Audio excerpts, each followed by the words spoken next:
Bapak, Ibu, saudara-saudari, dan anak-anak yang dikasihi Tuhan, selamat pagi, selamat bertemu kembali dalam renungan satu hati, sapaan Tuhan tiap pagi.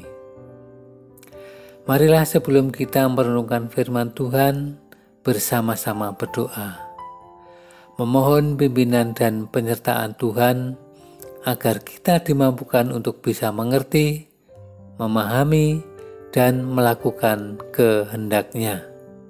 Kita berdoa.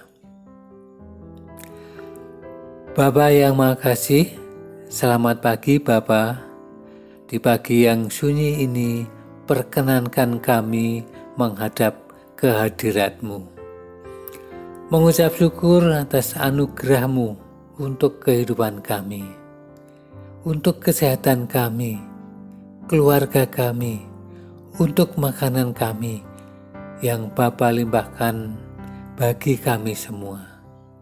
Terima kasih Engkau telah menjaga istirahat kami semalam. Di hari yang baru ini kami akan mendasari aktivitas kegiatan kami dengan firman-Mu. Buka hati dan pikiran kami agar kami mampu menjadi pelaku firman-Mu, serta Engkau beri kami kemampuan untuk numbuh kembangkan iman kami, cara hidup kami yang sesuai dengan kehendak-Mu. Segala dosa dan kesalahan kami kiranya Tuhan ampunkan. Hanya di dalam nama Tuhan Yesus kami berdoa. Amin. Bapak, Ibu, saudara dan saudari, serta anak-anak yang dikasihi Tuhan, tema renungan hari ini adalah mengasihi sesama kita. Dengan bacaan firman Tuhan dari Lukas 10 ayat 33 sampai 34 yang akan dibacakan oleh adik Sekar, Jemaat Anak Sekolah Minggu GKJ Condong Catur. Bacaan pagi ini diambil dari Lukas 10 ayat 33 sampai 34 yang demikian.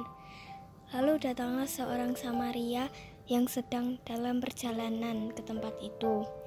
Dan ketika ia melihat orang itu, tergeraklah hatinya oleh belas kasihan. Lalu ia pergi kepadanya, lalu membalut luka-lukanya. Sesudah ia menyiraminya dengan minyak dan anggur. Kemudian ia menaikkan orang itu ke atas keledai tunggangannya sendiri, lalu membawanya ke tempat penginapan dan merawatnya. Demikian firman Allah. Terima kasih Dek Sekar. Bapak, Ibu, saudara-saudari, dan anak-anak yang dikasihi Tuhan, ahli Taurat mempercakapkan inti hukum Taurat berupa mengasihi Allah dan mengasihi sesama seperti diri sendiri. Hanya dalam taraf wacana dan masih mempertanyakan siapa sesamanya. Maka Tuhan Yesus memberi perumpamaan tentang orang Samaria yang baik hati. Orang Samaria yang pada waktu zaman Tuhan Yesus dihina dan direndahkan oleh orang Yahudi. Tapi orang Samaria ketika melihat sesamanya atau orang Yahudi yang terkapar dan terluka karena dirampok habis-habisan, tanpa menanyakan dari golongan atau keyakinan yang dimiliki, ia tergerak hatinya oleh kasih Allah dan mewujudkannya kasih-Nya dengan menolongnya, membawanya ke penginapan dan siap sedia membayar biaya penginapan dan perawatannya. Sedangkan imam tidak menolong. Ia lebih mengutamakan tugas ritual di bait Allah. Bapak, Ibu, saudara-saudari, dan anak-anak yang dikasihi Tuhan, mengasihi sesama seperti diri sendiri adalah hukum kasih yang diajarkan oleh Tuhan kita. Setiap orang pasti akan mengasihi dirinya sendiri, yaitu menjaga dan merawatnya supaya sehat jasmani dan rohani. Kita bertanggung jawab terhadap kebersihan dan kesehatan kita.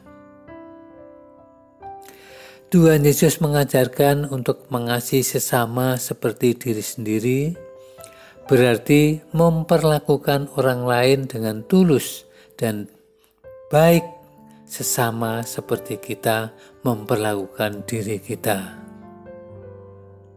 Jadi, mengasihi sesama merupakan panggilan ilahi untuk memperlakukan orang lain dengan baik. Keluarga Kristen yang dikasihi Tuhan, kita dipanggil untuk terus-menerus berbuat baik sebagai wujud kasih kita kepada sesama. Lakukan itu dimulai dari keluarga. Merawat hubungan yang harmonis di antara suami istri, menghargai setiap anggota keluarga, menghormati orang tua, dan peduli terhadap anak-anak. Perbuatan mengasihi ini tidak hanya secara verbal atau kata-kata saja, tetapi nyata dalam tindakan. Jika di dalam keluarga diajarkan dan dipraktekkan hidup dalam kasih, yaitu menghormati eksistensi hidup kita, belajar menerima perbedaan, selalu berbuat baik, maka hal itu akan berdampak positif bagi orang lain. Karena kasih setia Allah pula, manusia tidak hidup sekedar hidup, tetapi menikmati damai sejahtera dan berlimpah berkat. Diberkatinya manusia sehingga kita menjadi milik atau menjadi pemilik dan pengelola alam semesta ciptaan tangannya. Karena itu Allah mengingatkan manusia agar terus memiliki kasih yang mula-mula dari Allah ini. Allah sudah sementara dan akan terus sampai selamanya mengasihi manusia dengan herannya. Karena itu semua manusia yang percaya kepadanya haruslah saling mengasihi. Itulah perintahnya. Sebab inilah berita yang telah kamu dengar dari mulanya, yaitu bahwa kita harus saling mengasihi. Saling mengasihi berarti mengasihi sesama tanpa batas. Saling mengasihi berarti mengasihi seperti yang diteladankan Tuhan Yesus. Saling mengasihi berarti mengasihi sesama seperti kita mengasihi diri sendiri. Saling mengasihi bermakna mengasihi sesama tanpa pamrih, tanpa pilih kasih, bahkan siap berkorban seperti yang dilakukan Tuhan Yesus bagi umatnya. Itulah kasih sempurna yang kita terima dari Sang Penebus. Jadi, kasih tidak munafik, bukan pencitraan, tidak mendendam, tapi terus setia dan mengasihi meski harus menderita. Bahkan musuh sekalipun harus dikasihi.